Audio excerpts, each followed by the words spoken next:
Hello, dear Starshines. Welcome, welcome, welcome. Good to see everybody. Welcome to today's Lunchtime Chats. For those of you who are new, my name is Christina, and I am a acceleration expert. And we are here to talk about those topics and issues that are significant for us starseeds, wayshowers, and new paradigm visionaries. We have capacities and abilities that our larger human family don't necessarily embrace. Therefore, we have extremely unique perspectives to the kinds of challenges that we face on a daily basis. So I am here to do to the best of my ability to offer a liberated perspective to these challenges and hopefully you guys get some inspiration out of this as well. So welcome, welcome, welcome. We'll go ahead and give a couple minutes for our crew to get on board. Hey, Beverly, good to see you. Thanks for being here. If you guys want to contribute into the kinds of topics that we bring into these conversations, I encourage you to engage in our communities. We have a community on Telegram called Multidimensional Human, and it's a beautiful community of starshines. And that's a great place to post things and have conversations. And that's, when I scroll through, and I don't necessarily engage a lot in commenting, but I am engaged in thoughts and in spirit in the kinds of conversations that are being had there, and the different things that really jump out at me as something important to talk about, I'll bring into these chats. So there's that Telegram group to engage, and there's also our Facebook group called Rise of the Multidimensional Human, and that is also a wonderful community of starshines where you can engage in deeper topics on deeper levels that you like to engage on, on the levels that you like to engage in. And it's a very respectful community. So it's not like a typical, you know what I'm talking about, the toxic social media stuff. Everybody there is specifically selected to be allowed in that group. There's a lot of discernment used. So, for example, if you get invited into that group and you don't answer any of our entry questions and you don't answer any of our personal messages, you don't get into that group. If we're not worth your time to engage, to let us know who you are, then you're not going to give the people in that group the time and respect that they deserve. So that is a major condition to the getting let into the Rise of the Multidimensional Human group. You really need to engage with us and let us know who you are and what you're interested in and all that kind of stuff. And then let's see. Then we also have, of course, our other social media outlets such as Instagram, Multidimensional Accelerator, and YouTube, right? Life Body Academy. Thank you for being a part of this conversation. Tasha, good to see you, darling. It seems like it's been a while. Maybe it's just me. And hey, Susan, good to see you too. So nice to have you. All right. Yes, yay, you get to catch me live. Woohoo. So we have interesting things to talk about today. I have one little side note that I want to discuss just a little bit, and that's really because it's a topic that people are bringing right to my doorstep, and it's come to my doorstep in multiple directions. So I feel like it is something that I do need to talk about, and that is the whole drama around the Dalai Lama thing, right? So people are asking me what I think about that. And I did make a little bit of a comment in the group because a dear friend of mine, Sherry, was engaging in that conversation. And, I have most of you I've met in person, not everybody, but just about all of you I've met in person. And my dear sister, Sherry, who I love a lot, she just is very direct and says it the way and she really puts herself out there. So when I can support her in, so she's not the lone voice, I do my best to do that. So in that moment, I felt like I wanted to, just back her up a bit on what she was saying, because it was very shocking, the revelation. And so we're going to talk about that a little bit. And then I want to talk about us starseeds, wayshowers, and visionaries, another level in which we can influence and impact humanity with our very beingness. Okay, so I want to talk about that. And I want to go deep into it because we are, as these veils are lifting, lifting, lifting, the very space we hold inside of ourselves has a much bigger ripple effect than it ever has before. And so I want to talk about that and talk about the kinds of things that that perhaps impulse us to hold a toxic space inside of ourselves when that's not actually what we need to be doing or want to be doing. So so that's an important piece for us each to participate in, because we are responsible for ourselves. We are responsible for each other in a certain sense, but most importantly, we're responsible for ourselves. And so I want to just talk about that, perhaps inspire you, motivate you, energize you in that direction. All right, so let's go back. Let's go back to that whole controversy with the Dalai Lama, right? So those of you guys that don't know what I'm talking about, and believe me, I would not have any clue about this if I wasn't tagged and flagged and texted about this from multiple people. Evidently, there was a situation where there was a public appearance with the Dalai Lama, and he was there's a young boy being introduced to him. And I'm not sure what the context is, but it looks like he was an Indian boy. And the Dalai Lama did something really strange. He stuck his tongue out to the kid and invited him to suck his tongue, which, you know, to the Western world, that's definitely odd. So there was some, from what I know or what I've seen, actually, I don't know anything, right? What I've seen, there's conflicting reports about this. One of the reports that I listened to was NPR, which for the longest time I thought was a neutral station, but because of all the shenanigans that came on, I realized that they're heavily programmed, heavily censored, heavily slanted, way more than I ever imagined. But they do have a way of presenting things. They have a very interesting way of presenting things. So that was the news that I tapped into, and one of the comments is that it was socially, like, in Tibetan culture, that's not an unusual thing to do. And whether that's true or not, sure. I don't think this boy was from Tibetan culture. I believe he was Indian. He was an Indian boy. So doing something that was really specific to one's culture like that, you know, is weird. But anyway, let me talk about this because this is really controversial. And I've posted things here and there about the Dalai Lama, and that was not in a favorable light. And you know, it's difficult for people to accept because we all have a story about who this being is and how he came into power, you know, to be in the power is not the right word, how he came to be the figurehead for the for a particular sect of Tibetan Buddhism. And so it's almost unimaginable that there could be any maliciousness or anything maligned in regards to him. But what I want to say is that there is evidence out there that says the contrary. So I'm just going to run you through the different kinds of evidence that has presented itself to me. And this is why I feel like it's realistic to think that to have second thoughts about this particular leader. Okay. So I'll go from the latest to the earliest.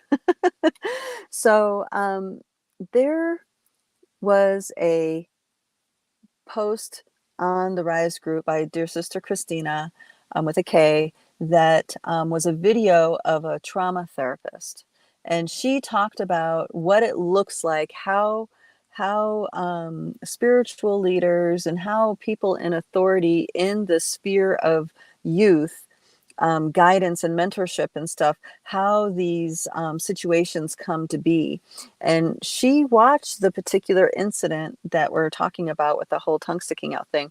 And she gave her rundown of, yes, this is a abusive event. This is a event because he is a person of authority speaking to a young child, and the young child doesn't know what to do when they present something, when presented with something that they are uncomfortable with.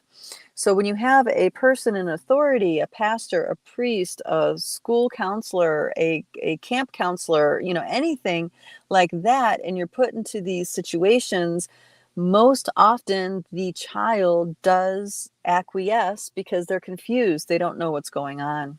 Okay. And she indicates that this is the most common way into more extreme abusive more extreme abuse of our youth. And I can resonate with that because, when you're young, you don't really understand. I remember times when I really didn't understand and I just went with it because I thought that was what you do.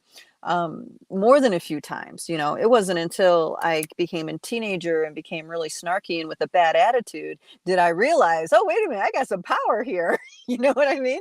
What I think actually can shift the boat, what I think can actually impact the world around me. So I went down that path of rebellion and anger. And you know what I mean? I definitely challenged anything and everything that anybody tried to push on me, especially if they told me it was a rule and I had to follow the rule. My rebellious side was like, dude, by the end of the day, I'm going to have that rule broken 10 times over, and it's the era before cell phones. So nowadays I might have, with the cell phone, I would have been, and I'll take pictures, right?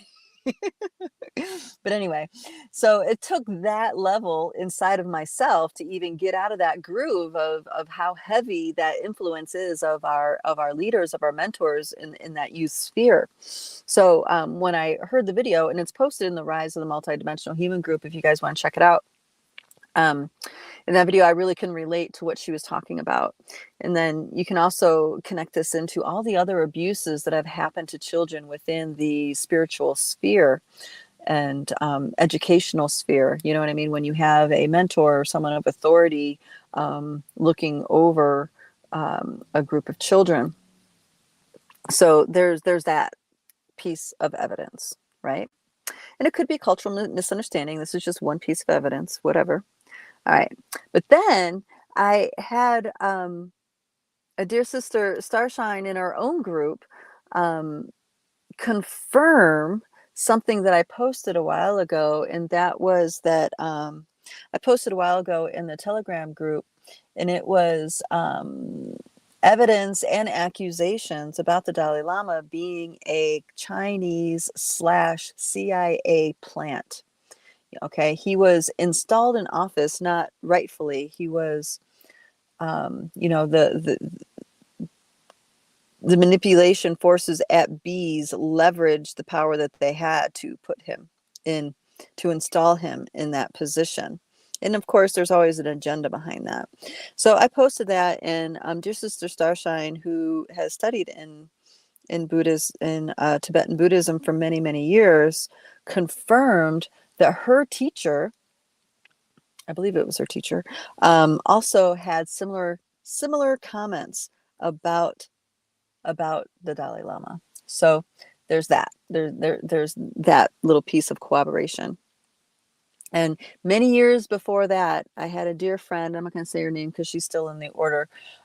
She's a Buddhist nun in the Bodhisattva order, and she also told me things about, and this was in the context of, she was explaining to me why she chose the order that she chose to join as a monastic.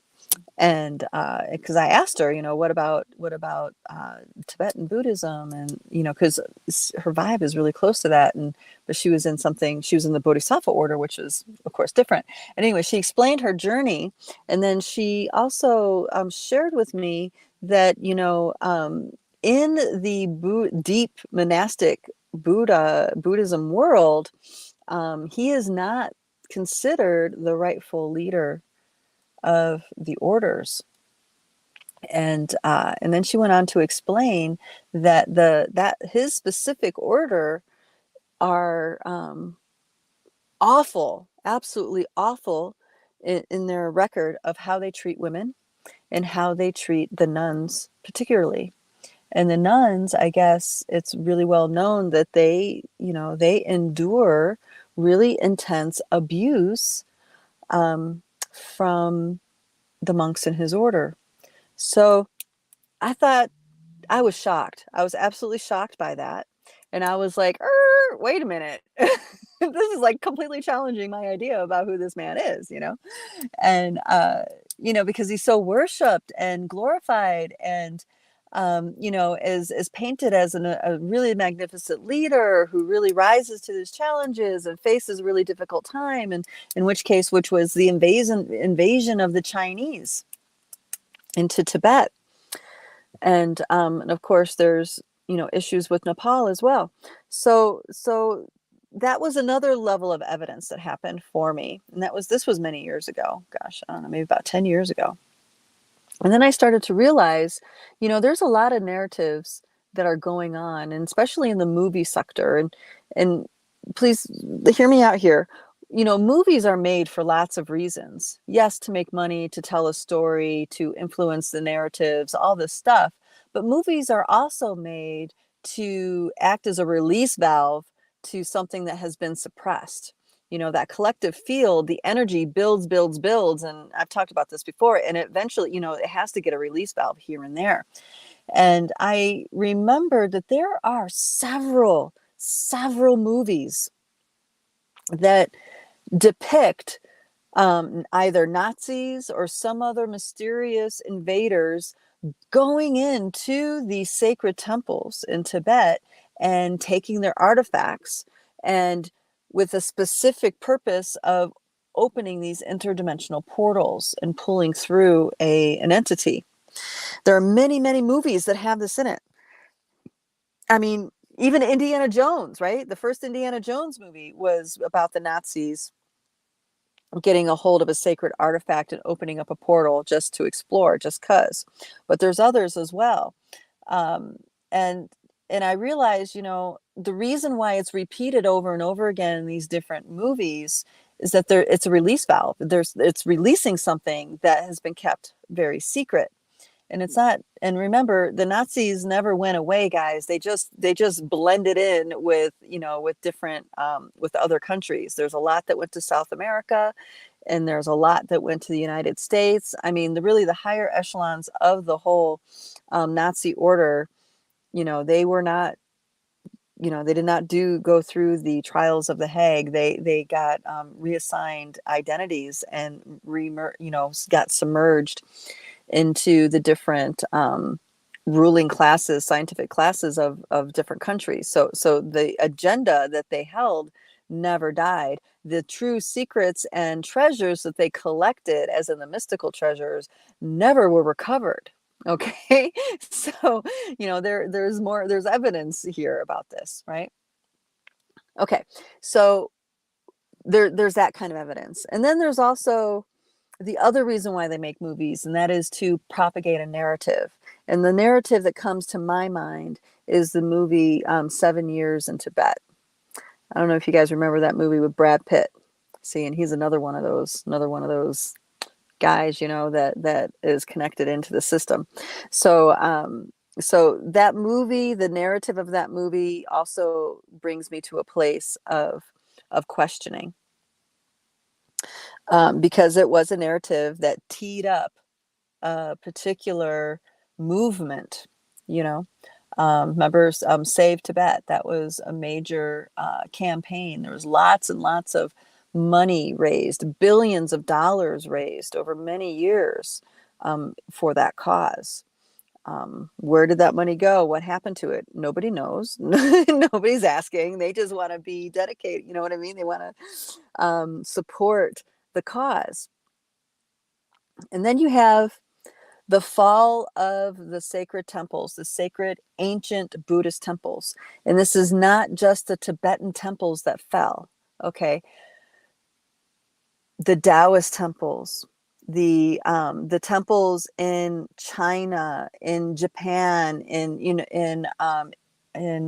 Nepal, Tibet, there are many countries that had ancient temples that all fell. When I say fell, that means they were taken over. The order that was maintaining those vortexes ejected, okay, and then things were taken and or destroyed or cemented over, stuff like this. This happened very significantly and documented in China for sure, especially the most ancient sacred Taoist temples. Okay. And then there's also stories about this happening throughout Tibet, Nepal. There was a master builder by the name of, oh shoot, what was his name? French guy. Keep wanting to call him Francois, but that's not his name. Um, shoot. All right, hopefully it'll come back to me what his name is. They did a sacred journey through Nepal. He was a master builder, and he understood the sacred art of ancient temple building and the cultivation and proliferation of high-level consciousness through the vortexes and the portals that these temples were meant to keep. And he took a group of people and reported that the temples of Nepal, all the ones that they visited, they were all either shut down or inverted and reversed. Okay, this was his expert opinion, and he's been doing that particular work for decades and decades and decades. He's been to many sacred sites all around the planet, and this was one of his specialties. And I was really surprised, because you would think Nepal, or I thought Nepal was one of those places that was still pure in a lot of ways, but that's not the truth. That's not the truth. And his report was, and he's able to show, you see how this is and that is, that does this to this energy, this does that to that energy, and the vortex that should be moving this way is now doing the opposite, or this expansive energy is one of that is transmitting enslavement programs, stuff like this. He's very deep in the know around those things. So I was really surprised to hear it, but at the same time, fast forward many years, I'm realizing it's not surprising at all, right? So that's another level of evidence that the highest keepers of these orders fell. Okay, they were hijacked. That's how these temples were able to be taken over on an energetic level, on these different levels. That's how they're able to be, the vortices and the grid works and all this stuff were able to be hijacked, was because the highest keepers on the spiritual planes fell. Okay. So that's the list of evidence that I have to share with you guys for you to decide where you are on this topic. I'm not going to tell anybody where they should be, because I don't know. I wasn't there, and I only, have my intuitive sense. And for me personally, my intuitive senses, I listen to and I have faith in, but I don't expect you guys to. I don't expect other people to take my word for it. Definitely use your own truth compass, okay, when it comes to these things. What's brilliant about the synchronicity of all this is that all these people who are trauma-informed therapists, they can actually see the dynamic, what it looks like in the public eye, this kind of thing. And they're bringing awareness to this for the mass populations. And most importantly, it's about, how really putting in perspective how vulnerable our children are, how influenced our youth are by the different people in their lives that have authority. That could be spiritual authority. That could be, mentorship, like a coach or sports. It could be a really great teacher or not so great teacher. It could, there's so many facets within a child's life that these people really heavily influence them. And, children, when you develop a good rapport, they love you. They love you. I remember when I was young, I had an amazing teacher. I loved her. I really loved her. She was fabulous. So our kids love these people. Okay? These kids love these people. And unfortunately, they get put in situations where that gets taken advantage of. And some people really do take advantage of that and steer our kids down, a path that is not in their best interest. It could be sexual stuff, but it also could be just poisoning their attitudes and their minds towards certain things. And I feel like this is one of the reasons why I was so driven when my kids were young, that they stay with me. You know what I mean?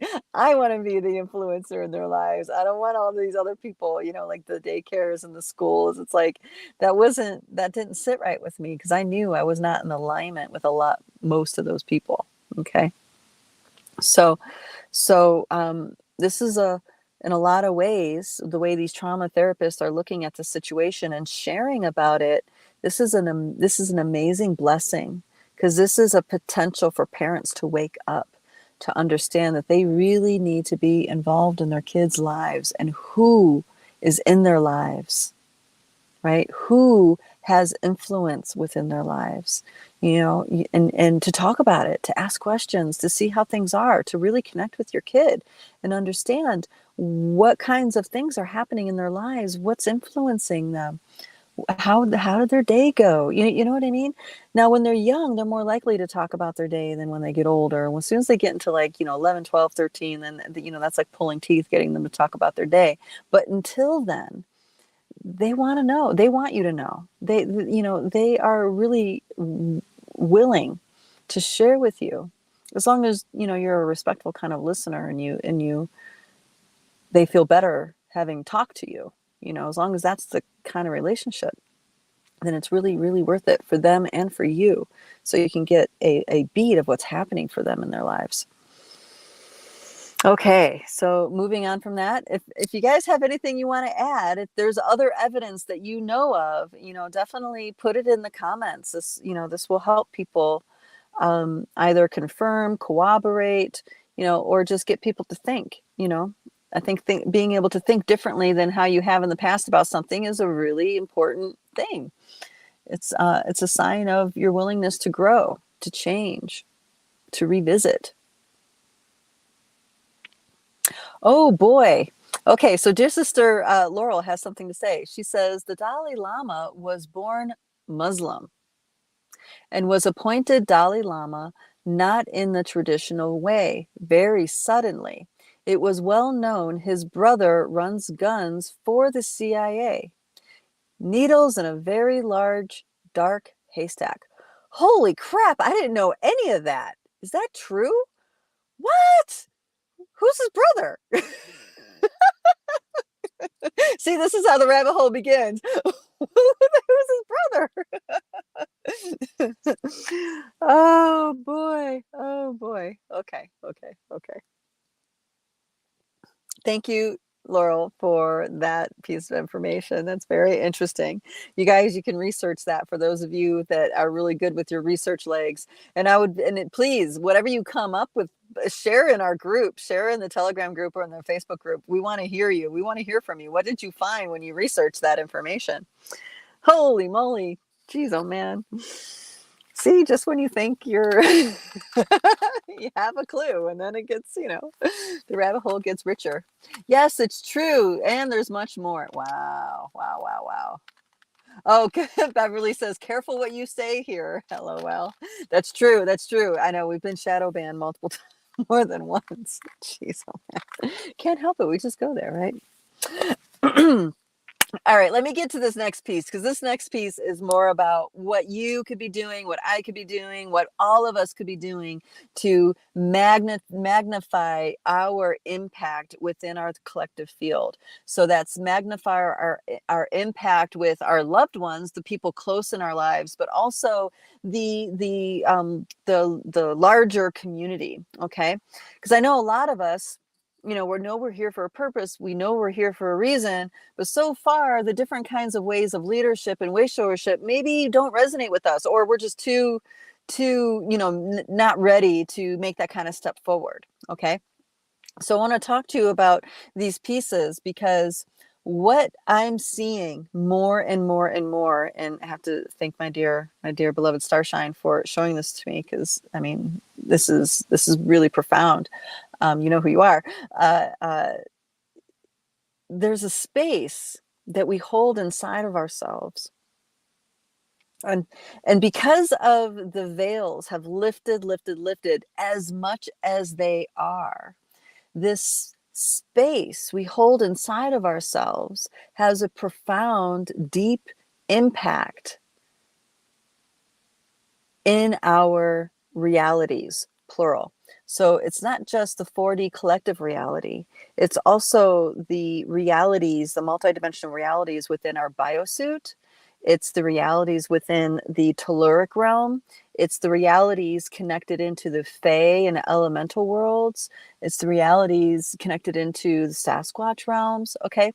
The kind of space we hold inside of ourselves has a profound impact on all these spheres of existence.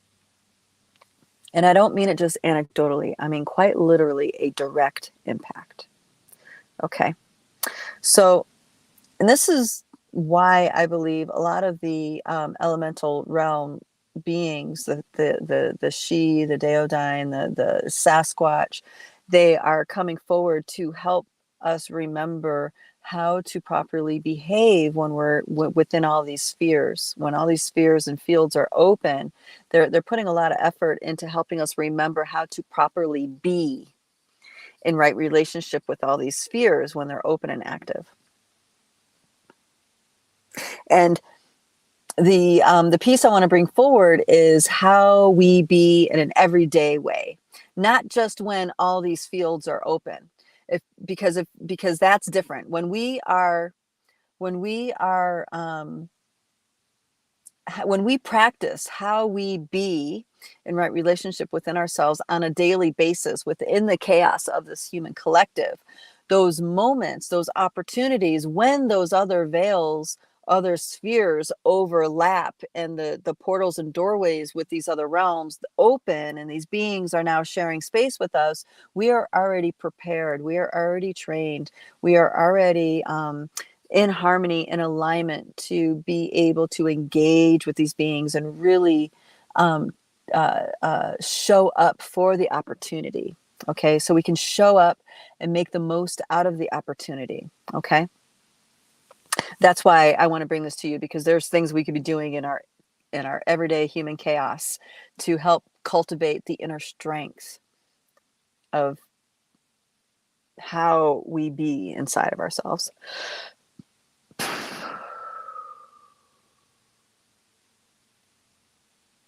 I'm reading some of these comments here. Oh.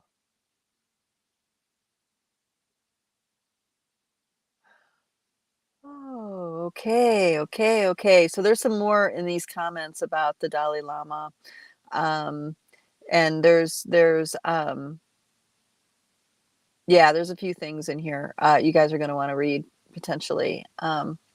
This is true, what she's talking about, that I don't want to go backwards because I'm on a beat here, but I do, if you guys want some more evidence to collect, let's say, definitely look at the comments here. This is from Dear Sister Laurel. Welcome, Darren. Glad you made it. Yeah, I have a hard time keeping track of time myself. If I didn't have an alarm telling me it's time to do the chats, I'd forget all about it, because I don't even know what day it is most of the time.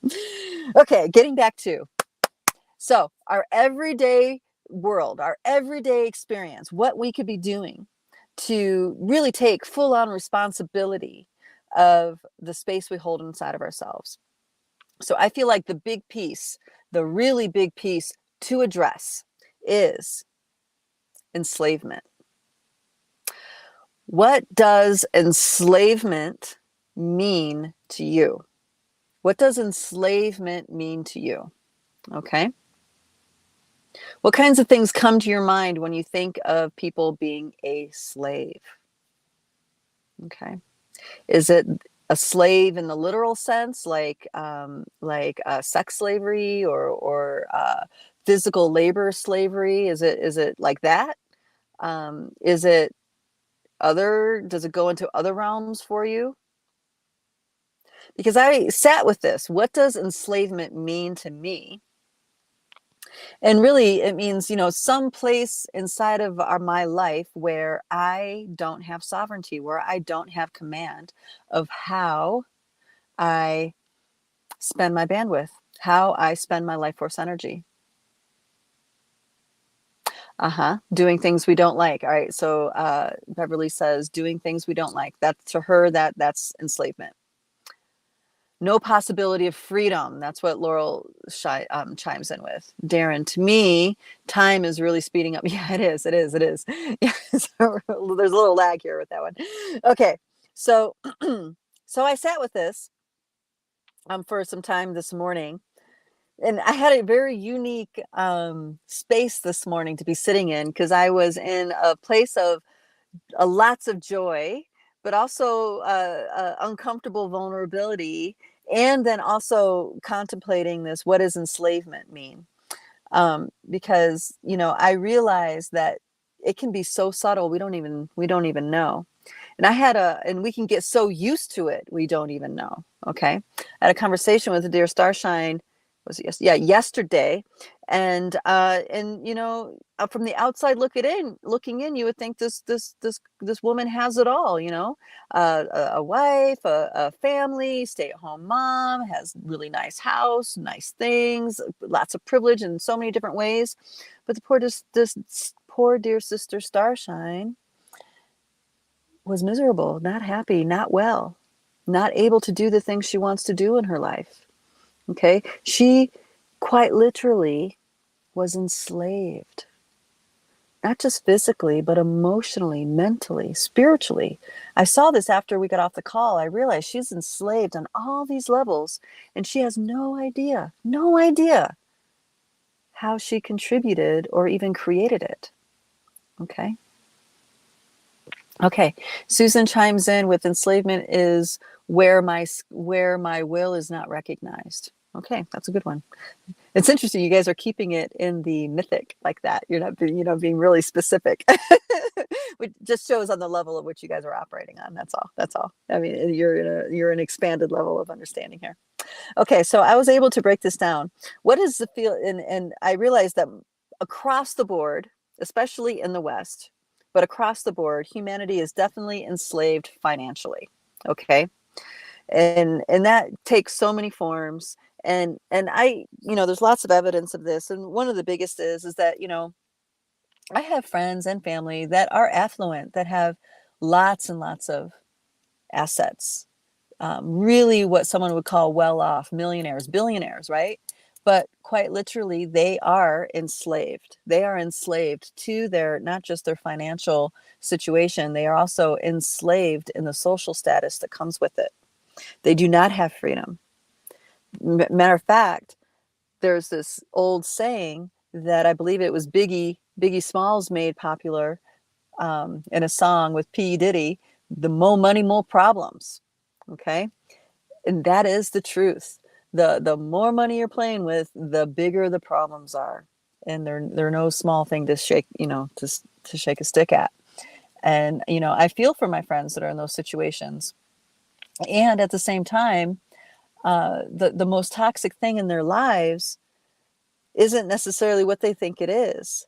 The most toxic thing in their lives that I'm seeing outside looking in is that because of the status and because of the finances, there are very few, if any, people in their lives that are truly honest and authentic.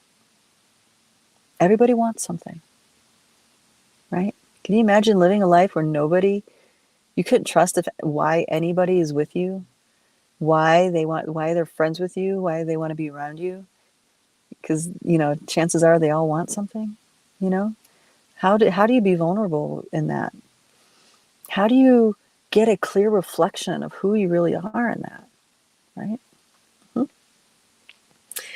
And this isn't just about, wealthy people hanging around other wealthy people, because they're in that mindset too. Believe me, there's no safety in like-mindedness in that circle. And imagine if you piled on being rich and famous on top of that, right? Whew, that's a doubly difficult recipe to find a happy life, create a happy life, right? Yeah. Beverly says, hence the messy Hollywood. Yeah, indeed. So there's the financial slavery. You can see the picture of that. That's massive. So even if you have it, you're enslaved. And when you don't have it, you're enslaved. And there's the middle road where even if you're in the middle road, you're enslaved. Why? Because there's a lifestyle to upkeep, and therefore you have to have a job. You have to have a way of making making money so you can play the financial game, so you can find your freedom within this enslavement system. Okay, so across the board, humanity, but the West especially, is enslaved. Now, there are those of us starshines, and I'm going to include myself in this, that have figured out the magic formula. Okay, and the magic formula is, how do you do what's true to your soul? How do you do what is true to your purpose that lights you up every day and get paid for it, you know? And there are many of us star seeds and indigos that are doing that and have done that, right? But it takes a willingness to really get out of the box. We are free mentally, so we're able to figure something out, and I've kind of always been in this vein. I've never really been trapped in the matrix as far as jobs go. Not that I didn't, when I was younger, I did. I worked in as a consultant in a corporate world, and I did that game. But for me, it was exploration. It was adventure. It's like I was making a whole bunch of money at a really young age, right? So I was just like, oh, let's see what this is. So I wasn't in the mindset of I'm punching a clock. I wasn't in that mindset at all, because I was learning so much, and I was excited about learning, because for me, learning is a lifelong food that really that enrichment for life, right? So learning was a huge perk for me. But and there's others that are doing that, and probably many of you are in that. You're independent. You're a what do you call that? A freelancer, right? You do what you want to do with the skill sets you have, and then you call most of the shots, right? And it takes a while to get past those rhythms of feast and famine and all that, but eventually, we find our stride and we do that. So the financial piece, financial slavery. Now, the next level, and this one I got hooked into, and it's been so painful throughout most of my life until recently. I would say the past few years, I've woken up out of it. But that is emotional slavery. Okay, emotional slavery. What do I mean by emotional slavery? Well, this has a lot of facets to it. One of them is, people who are manipulated by guilt tripping, by shaming. Okay, you guys know that program, right? And there's a lot of religions that use all of the above, right? To control people, to keep them in a certain bandwidth, so they go to their whatever the God is that they need to go to for forgiveness or for upliftment or whatever, right? Across the board, the Judeo-Christian religions all leverage guilt and shame, right? But then there's also love. Love is a major manipulation. And I recently have found different words for this, and this is extortion love. I don't mean distortion, extortion. People using love in an extortive kind of way. They extort you with love. That one really, really hurts, because there's no unconditional love in those fields. It's like, you're only loved if you do this. You have to give me your love because I do that, right? There's all these silent agreements, silent negotiations, sometimes spoken negotiations, but usually it's silent, it's subliminal. And love is extorted. You only get love if you this, and this. And even if you this, and this, if it's not good enough, right? So emotional enslavement really hits hard for us empaths. This is why narcissists come into our lives a lot, because we're extremely susceptible to that kind of manipulation. Why? Because we want people to be well. We want to know peace inside of ourselves, and we can't know peace inside of ourselves until the people around us have peace. So we have this really crazy game that we play with the collective. And usually that's because we were brought up in some way in an abusive situation, if not physically, maybe mentally or emotionally, spiritually. Okay. So there's that kind of enslavement. And then, dear Bob Marley put his finger right on it in his redemption song. There's mental slavery, right? Mental slavery is the prison that we keep inside of ourselves. Our thoughts, our mind thoughts, the way our brain is programmed, our synaptic patterning imprisons us. So how many people are in mental slavery? Everybody. This is why mindset coaches are so successful, because, they really, just breaking a person out of their mental enslavement process can change their lives. They don't even need to have a spiritual slant. Okay, because we're given these mental programs, conditionings from our upbringing, from society. I mean, it's at every angle, right? And then we become prisoners within our own mind thoughts. So mental slavery is a major facet here. And then we have spiritual slavery. This one may take a little bit more dialing into. Spiritual slavery. It is such a deep part of our baseline. It's not even funny. It's deeply, deeply embedded into the baseline of humanity. And I have to say, spiritual slavery is one of the ones that I really find triggering. And this is partially why I'm so confrontive in certain angles about spiritual leaders, religion, spiritual practices, and teachings.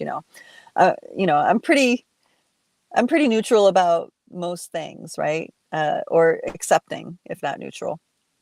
But when it comes to systems that hold people in a spiritual enslavement, that actually really, I'm gonna whack at that one, right? Which you guys have seen me do. I've taken some pretty hard whacks at some of the spiritual distortions out there. But really, what spiritual slavery looks like, it's taking advantage of one's innocence and devotion. It's taking advantage of a person's spiritual love for Creator. You can even say Jesus, right? Because when I was a kid, intuitively, the Christ energy, I loved that. I knew I loved that energy. That energy I really recognized, and I loved that.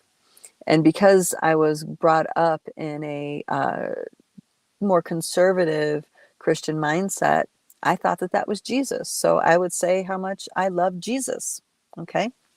Because that's the only reference I had. It wasn't until I was like 11, 12 years old that I find out that there's other religious, spiritual practices in the world. And I can't tell you how relieved I was. I was like, when I found out that there was Buddhist monks and nuns, and there were, there's thousands and thousands of spiritual traditions and religions, I was so relieved. That really set me free in a lot of ways inside. I mean, can you imagine? I mean, I'm 11 years old and I find out for the first time there's something called Buddhism. I was like, what? Oh yeah, and then indigenous beliefs, the red road, as they call that. That too, that totally rocked my world. Oh my gosh, I was so relieved. I was so freaking relieved, because it really, I can intuitively sense this spiritual narrowing that I was in. It was like my spiritual energy was getting taken advantage of. So the spiritual devotion, some of the things, the way it looks like is, these feelings of not being devoted enough, not giving enough devotion and enough prayer, being pious enough, being righteous enough, being pure enough. All those are part of spiritual manipulation. But then there's this undercurrent one that is so prevalent within the light worker world, within the spiritual world, within the religious world. And that is, if I give enough, if I serve pure enough with enough sincerity, then I will be blessed in my life. Who believed that one? Who's in that one, right? Me too, I was in there. And I had an experience where I was full on, I still am devoted, but in a completely different way. I was full on devoted to following the guidance and impulses from the Pachamama and Great Spirit. At the time, that was how I addressed my spirituality. And I would cliff dive. As soon as I get the hit, boom, I'm diving. And then I do a dive. And the dive was opening a Stargate. I had no idea about Stargate mechanics, anything like this. It was my first exposure to even what a Stargate was. And this was many, many, many years ago, 2006. And I go and I do it, stick my finger in the spiritual lightning socket, and I'm okay. My kids were okay, but my travel companions and her kids, they were not okay. There was a terrible car crash and people died, including one of the children. And actually my friend also died several times, but it didn't stick. She, after, I think it was about 6 times that she died, and then was in a coma for a while, and then finally came out of it with significant brain damage. Anyway, so, but that was a huge crisis of faith for me, because I was just like, I can't serve more than I am. I'm giving everything I have. How can something like this happen? I'm giving everything I have. How can this happen? Right? Because I had this belief that if I serve in the purest, most sincerest way possible that I could muster, I would be blessed and protected. Just sit with that. Do you believe that? And I hate to burst the bubble, but I'm doing this because I want to help you guys. I don't want you guys to have to go through it. If you have to go through it, you will. But if you don't have to go through it, you'll hear my message in this. That is a belief. That is a lie. That is a lie right there. That if you give everything you have and you sincerely devote everything in every way to your spiritual practice, that you will be blessed and protected. That is not true. Not because we don't get protection, we do, but the protection has more to do with us fulfilling our purpose, us stepping into our authentic truth and living from that place. It doesn't mean circumstances won't be difficult. It doesn't mean life won't be hard. Okay? It means that we are anchored in our truth and are living our lives in extraordinary ways. Extraordinary ways. And these words are going to take maybe a little while to sink in and start and make sense, but sit with what I'm talking about. I mean, I've been through the fire, folks, more than once, because I'm kind of dense sometimes, and I needed that. But please sit with what I'm talking about and see if any of these pieces ring true for you. And if they do, I invite you to open yourself to having a different relationship to spirit. Having a different relationship with spirit other than I do this for you, you do this for me. You know, that's a transactional thing. That's actually very close in resonance to extortive love. Okay. Mm-hmm. And then of course, we have our physical enslavement, which you guys, pretty obvious, right? And then our sexual enslavement. And the sexual enslavement could closely go into physical, but sexual enslavement can mean other things too. Sexual enslavement could be, you, because of the interdimensional interferences, never being able to have a frequency match on a sexual level, or having a true ecstatic bliss experience. You know, getting the opportunity to heal, engage your sexual energy in a way that heals yourself and or your partner. So there's some other dynamics in there with the sexual enslavement, in my personal opinion.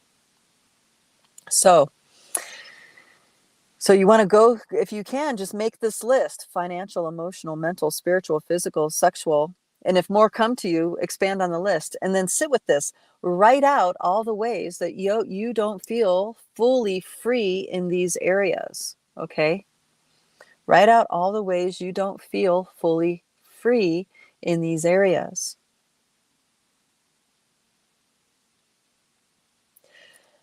A lot of times, just having an awareness to these pieces is all we need to break free from them. Okay. A lot of times it's because we don't even notice. There's so much going on. There's so much noise. Things are going so fast. We just don't notice. But then once we do, we can choose to reorientate to these pieces. And one by one, as you reorientate and find your sovereignty, your will, your freedom in relationship to all these pieces, now you can take advantage, you can be that space holder, that one that holds deep peace inside of yourself. You are now autonomous in the kind of space you hold inside of yourself, that much more autonomous, right? And in that way, you influence the collective of your family, of your friends, of the larger community, okay? And you can and will have a massive ripple effect interdimensionally within these grids. You'll quite literally weaken these grids by just the potency of the space you're holding inside of yourself. That's how many veils have lifted, okay? Now, that's on the human realm, but this also means in nature too. This also means in those hyperdimensional places that in nature, in the mountains, in the forests, in the jungle, in the oceans, in sacred temples. You hold this space inside of yourself while you're in these places, a whole nother level of engagement is going to come forward.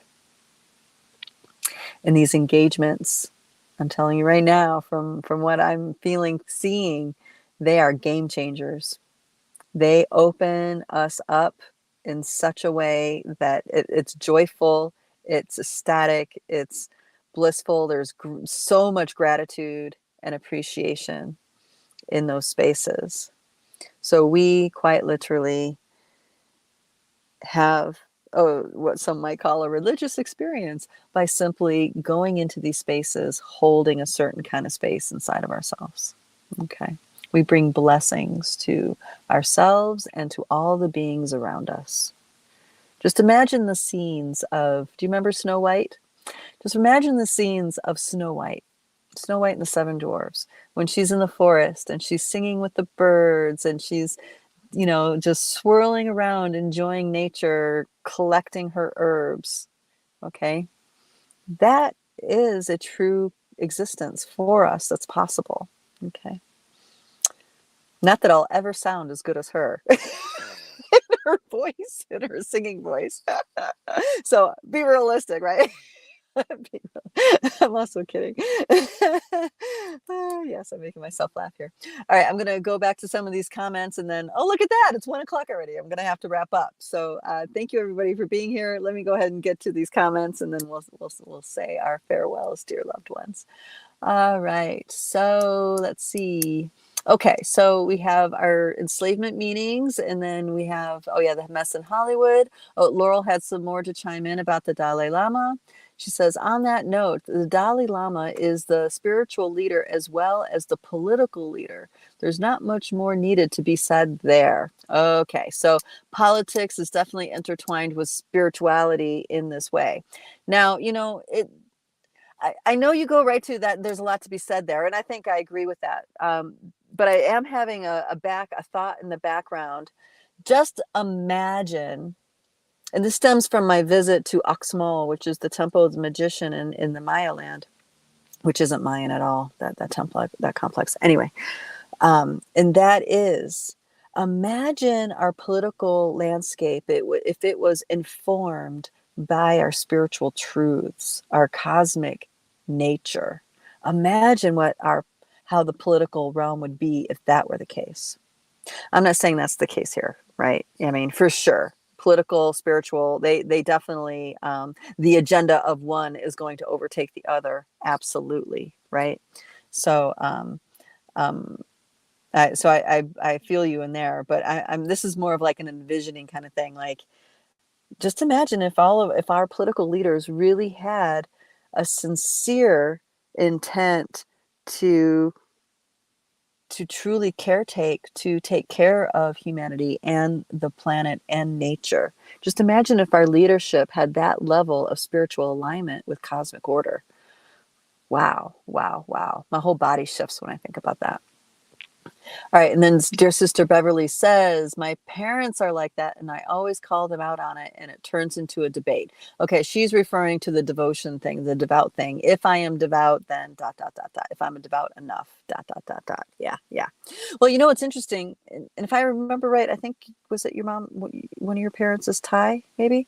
I remember I was really impressed by that in Thailand, but there is this other piece there that, you know, if you feed the elementals, if you, you know, honor and praise them and you sing to them and you offer them gifts, they do gift you back, right? They do, which is, I feel like the premise behind why so many of the businesses and houses all have altars outside of them in Thailand. Because, but what's happening is that the generations are forgetting how to feed the holy, how to feed the unseen. So those altars are happening less and less and less. Because the elemental realm, they're real beings, guys. They're real beings. They have a very significant influence on the quality of our nature, our lives, and how things grow and all this stuff. So anyway, I just wanted to add that into that. All right, dear Sister Beverly also goes, can we do this exercise in HAL? The space we hold. Yes, you know, well, we're going to be definitely doing it at that. Okay, so we're having a meeting with the elemental realm in a secret place. I can't tell you guys, but that is what we're going to be doing there. You're coming, Beverly, aren't you? I hope so. And dear Sister Laurel says, I love that. So she's talking about the space holding thing, I believe, that I'm talking about. Okay, guys, I hope that this all gave you plenty of food for thought, and that you've come to a more liberated perspective in some of these pieces, and perhaps found some place where you can sense where your truth compass is pointing. That would be wonderful.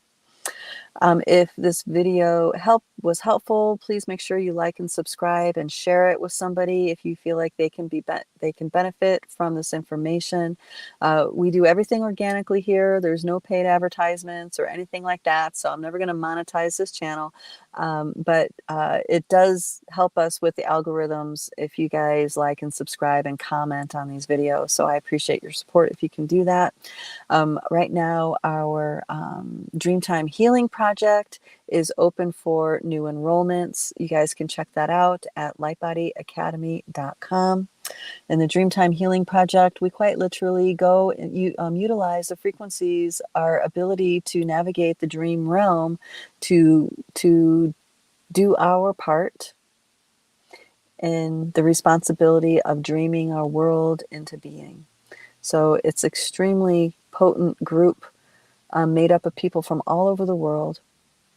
And we do group dream shares and group dream tracking in our meetings. So if that sounds interesting to you, I encourage you guys to check that out. That's the Dreamtime Healing Project at lightbodyacademy.com.